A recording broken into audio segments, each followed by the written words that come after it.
What is going on, Chess YouTube? So in today's video, we're having a look at Gukesh D's very first game playing as the world champion. This game is Gukesh D versus Anish Giri at the 2025 Tata Steel Chess Tournament. All right, in the game, Gukesh opens one knight f3, Anish Giri responds knight f6, and then very interestingly, Gukesh goes g3, heading for a King's Indian attack setup with bishop g2 and short castles. And how will Anish respond? He goes d5, then bishop g2, c5, castles, and here in this position, most black players will go e6, intending bishop e7 and short castles. That is the safest way to play as black here, but instead he actually goes knight to c6, allowing a transposition back to a reversed Grunfeld setup after the move d4, and that is what white does. So d4 on the board, white gaining space in the center, and now it is officially a reversed Grunfeld opening. Very interesting. All right, how will Anish play this? Well, of course, white is threatening d takes c5, trying to win a free pawn. Therefore, Anish does play it solid. He goes e6, bolstering c5 with the bishop. Now, if white takes on c5, he can recapture with that dark squared bishop. Very solid so far. All right, now here, Gukesh, how will he play it? Well, he goes c4, gaining space on the queen side in the spirit of the queen's Gambit opening. And now here, Anish Giri once again has a very critical decision to make. If he plays the move d takes c4, that would be the strongest move, and that would transpose to some sort of open Catalan position. Instead, he can go, say, bishop e7, bishop d6, and so on, but those moves are quite a bit weaker, and white would get maybe a good version of a Tarrasch opening. Now here, Anish, he does play d takes c4. Anish Giri is quite the opening theoretician. He knows his opening theory forwards and backwards, and he takes on c4, transposing to an open Catalan. Now, this line of the open Catalan, it's as if black played d takes c4, then c5, then knight to c6. And this is a very solid line. Lots of black players play it. It's not as popular as, say, 4 bishop e7 or 4 bishop e4, the closed Catalan, but overall, this line is also very decent for black. Now here, white has several different options. One option is heading for an endgame after d takes c5, inviting the trade of queens. That line is very solid. Ding Liren himself plays it quite a bit, but beyond that, you can go knight to e5 or queen to a4, trying to keep the queens on the board. Now, in the game, Gukesh, he's a fighter. There's no endgame today, at least not yet. He goes queen to a4, flying out with his queen. Now, Anish Giri, of course, his knight on c6 is being pinned to the king on e8. Therefore, bishop d7 is the strongest move, and that is what he does in this game. Now, very importantly, you can trade on d4, but that would be a mistake, and it does lead to an absolutely insane queen sacrifice. Trust me on that one. So instead, bishop d7 played in the game by Anish. That is the strongest move. Now the threat could be, for example, knight takes d4 with the discovered attack on the queen on a4. Therefore, here, Gukesh, he respects that threat. He goes d takes c5, eliminating the possibility of that knight jumping into d4 and winning that pawn. Now Anish responds, bishop takes c5, the queen takes c4, hitting the bishop on c5, and now bishop to e7, retreating the bishop back to where it came from, and e7 is a solid square for that bishop. Now, overall, white is a little bit better here. Material is even, but very importantly, white's light squared bishop is just so much better than its black's counterpart.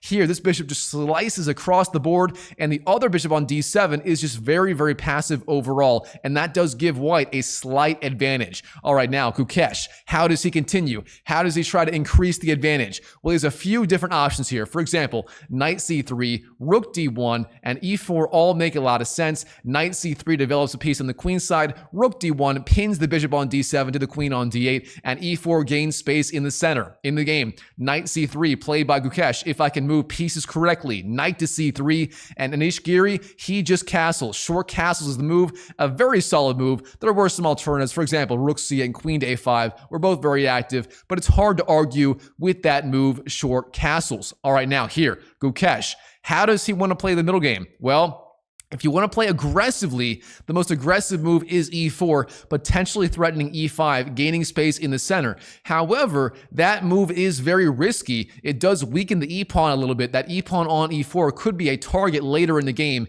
And therefore, if you want to play solid, rook d1 is likely a better move. However, in the game, sure enough, e4 was played by Gukesh. Gukesh showing he is playing all out for a win in this game against Anish Giri. All right, Anish, rook to c8 is the move, developing the rook, opposing the queen on c4, very solid. And of course, potentially threatening ideas like knight to e5 with a double attack on the queen and the knight on f3. All right, Gukesh, he respects that threat. He goes queen to e2, dropping back with the queen and getting out of the way of that potential x-ray attack by the rook on c8. Of course, that wasn't forced, and rook to d1 may have been a little bit stronger, but overall, queen d2, a very fine move by the world champion.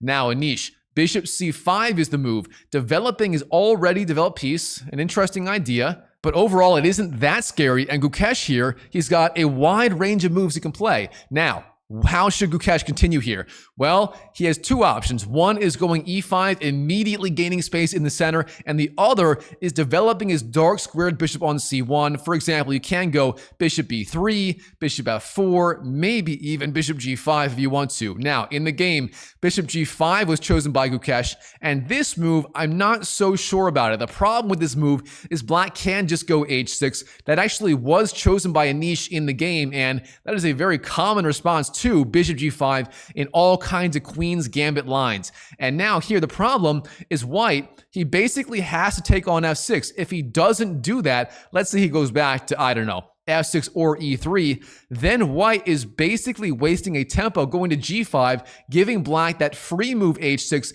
and then dropping back. Therefore, here, white pretty much has to take on f6 if he wants to maintain equality. However, in the game, he doesn't do that. Gukesh, he actually drops back to the h4 square, bishop h4, and this is a massive mistake. What's the problem? Well, it's very simple. Black can go g5. That was chosen by Anish in the game, and now look at this. Gukesh, his bishop on h4 is trapped. He's going to lose it, and that means the only thing Gukesh can do in this game is to sacrifice a piece on g5, and he finds the right piece. Knight takes g5, chosen in the game. We have h takes, then bishop takes, and now both players will be in the fight of their lives. Can Gukesh justify this piece sacrifice? I mean, right now, he is a little bit worse. Anish Giri has the advantage here, but don't forget, Gukesh, he has the open attack against the black king. I mean, both sides are going to be scrambling here to find the best moves. All right, immediately Anish, he's got to find the right follow-up right now. The threat is e5, of course, piling up pressure on that pinned piece. The knight is still pinned by the bishop on g5. Therefore, e5 was chosen in the game, blocking that e-pawn on e4, a very solid move by Anish Giri. All right, now, Gukesh, how does he respond? Well, he's got a lot of different moves here. For example, knight d5 is one idea. The other one is queen to d2, sliding the bishop over and potentially intending bishop h6, then queen to g5, attacking the black king, and that was chosen in the game. So queen d2, and now get a load of this. The threat is simply bishop h6, queen g5, and then queen g7. That would literally be checkmate right here. What can Anish Giri do to try and hold off the attack? I don't know. All right, here, Anish Giri's got to find a good move. If he goes, say, I don't know, bishop e6, trying to trade off queens, then knight d5 would be a tremendous move, blocking the attack, piling up pressure on f6, and black would be busted. So bishop e6, you cannot do that. Instead, bishop e7 chosen in the game, trying to break that pin of the bishop on g5 to the knight on f6. Not a bad idea, but here Gukesh, he continues bishop h6, and now he is literally threatening checkmate in two moves. Again, queen g5, then queen g7 would be checkmate almost no matter what black does. Therefore, black will have to find the right response. And again, if he goes rook e8, that is again checkmate in two moves. Therefore, you do have to give up the exchange here. So Gukesh fighting back. All right, in the game, king to h7 chosen by Anish Giri. And in case you're curious, there are three moves that do keep the game alive. King to h7, king to h8, and knight to h5. all of those do defend somehow, some way. For example, king h7 chosen in the game. And now if we have queen g5, then rook g8 would defend g7 and the game would go on. Therefore, white does have to take on f8. Bishop takes f8 chosen in the game. And now here, black has a choice once again. Do you take back with the bishop or the queen? Well, it turns out queen takes f8 is the right move. You slide the queen over, get it over to potentially g7 or h6, and you will be defending just fine. Instead, bishop takes f8 chosen in the game by Anish, and this turns out to be quite a bit weaker. The problem, again, is the queen is being cut off from the king side. All right, now, Gukesh, he's got a lot of different ways to proceed. The strongest move is rook a d1, sliding over the rook and pressuring that bishop on d7. However, instead, f4 chosen by Gukesh, and this move, it has its points. White is gaining space on the king side. He is threatening, for example, f5 or f takes e5, both of which could be good.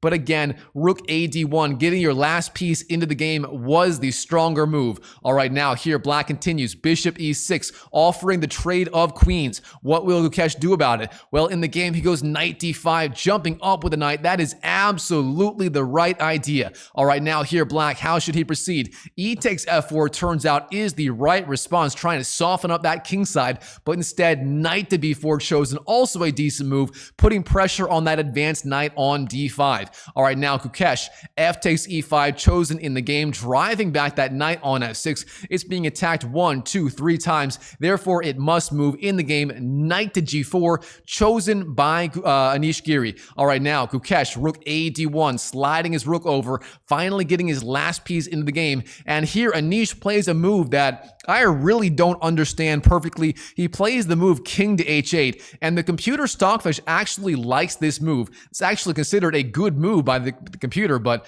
personally, I just don't get it. I mean, with the king on h8 instead of h7, it may be a little bit harder to achieve bishop h6 later in the game, activating that dark squared bishop on this diagonal. So, king to h8, a good move. Perhaps the king is a little bit safer on h8, but I don't fully understand it. If you do, like, comment down below and let me know what is the key idea behind this move. I'm very curious what you guys think. All right, now here, Gukesh, he's got to continue the attack. It turns out here, black is threatening rook to c2. That is a very dangerous move. With that in mind, queen to f4, immediately getting out of the way of the future rook c2 idea is the right way forward. But instead here, Gukesh makes a simple waiting move that turns out to be a very big mistake. He goes king to h1. Now, the idea behind this move, black was threatening ideas like queen b6 or bishop c5 at some point in the game. Bishop c5 could be played immediately and hitting the king on g1. Therefore, king g1 slides off this diagonal. But the problem here is that black can just go rook c2 immediately, and that is what Anish Giri does. He's pressuring the queen, and now we're going to see black has knight to f2 threats, forking both the rook on d1 and the king on h1, and that does show why king to h1 may have been a little bit premature on the prior move. Now, of course, the queen is under attack. It has to move. Queen to f4 chosen in the game, and now we have knight takes d5, the knight dropping back, winning that free knight on d5. All right, now, of course, the queen on f3 is under attack. Where is it going to go? Well, it's got to go somewhere. You can take on d5. E takes d5 is technically playable, but black would have an excellent position nonetheless. So instead, queen to f3 chosen in the game. And the idea behind this is the knight on d5 is still pinned to the queen. Therefore, here the knight cannot move, and white can still take back on d5 sooner or later. So now here, black goes queen b6, lining up the queen, and really all of the pieces here on that beautiful f2 square.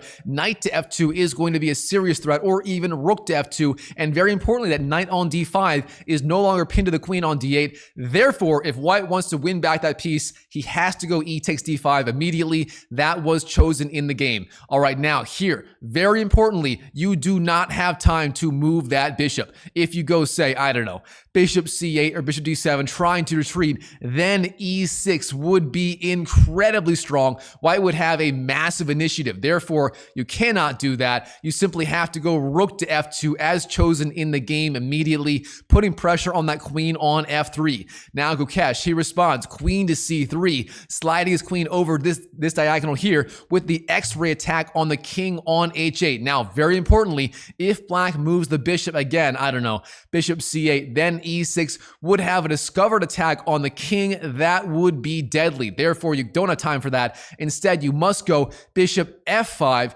trying to get the bishop active in the game. Instead, bishop b4 chosen in the game, and this move is a little bit dubious. Again, bishop f5 was the right response. The problem with this bishop on b4 is that white can simply go queen to c1 as he did in the game, and now the queen is eyeing all of these dark squares on the king side. So now the bishop on b4 is a little bit misplaced on e7. At least it guarded g5. Now is misplaced, and Gukesh here, according to the engine, is dead even in this game. All right, Anish Giri, his bishop on e6 is under attack. So bishop f5 chosen in the game, but it's too little too late. Now Gukesh, queen to g5. He flies in with the queen, pressuring the bishop, the knight, and the king, potentially with queen to h5 or queen h4 ideas, which would hit the king on h8. Now black continues. Bishop f8, sliding back that bishop, but I do want to point out here, black has the very incredible tactical resource.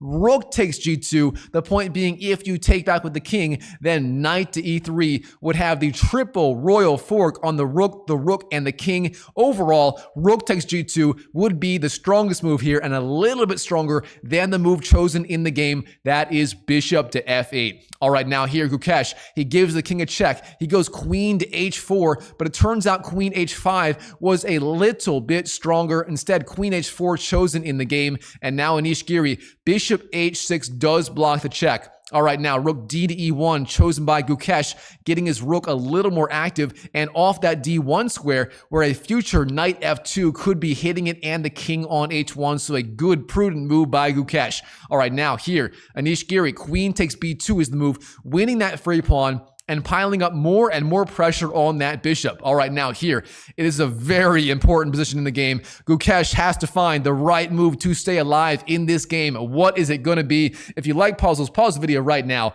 and try to find the key idea for Gukesh right now in this position. All right, the key idea here, you simply have to take on f2. Rook takes f2 is the right response, intending knight takes then king g1, stepping out of the attack, and overall, you are still doing just fine. Instead, though, in the game, h3 chosen by Gukesh, and this is a critical blunder. Again, if you like puzzles, pause the video right now and try to figure out why this was a massive mistake. And while you're at it, go and smash that YouTube like button for more videos just like this. Thank you so much for doing that. One sec here. All right, got some water, I'm all good.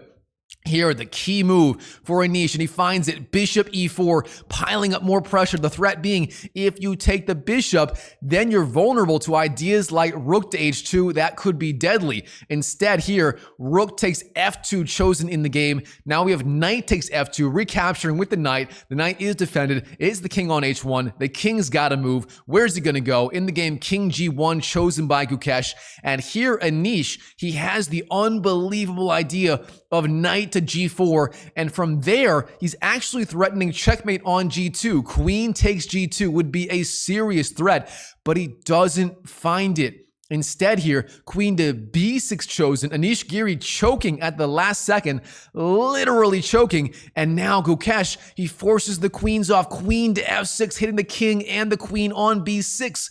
Now here, queen takes f6 chosen, e takes f6, then we have bishop takes, king takes, and knight to d3, jumping back with the knight. And now let's do inventory in this endgame. Here in the endgame, Gukesh has the rook versus the two minor pieces, but the problem here is Gukesh has two extra pawns versus Anish Giri, and 2 pawns and the rook is worth more than those 2 minor pieces by about 1 pawn approximately. But very importantly, this passed pawn on d5 is going to be unstoppable. Gukesh, rook to e8, hits the king moves, king to h7, and now d6. And look at this, the bishop on h6 is never going to be able to stop that pawn. Anish Giri tries to defend, knight c5, guarding d7. Now we have rook e5, hits the knight d7 is forced anywhere else, and you go d7 anyway.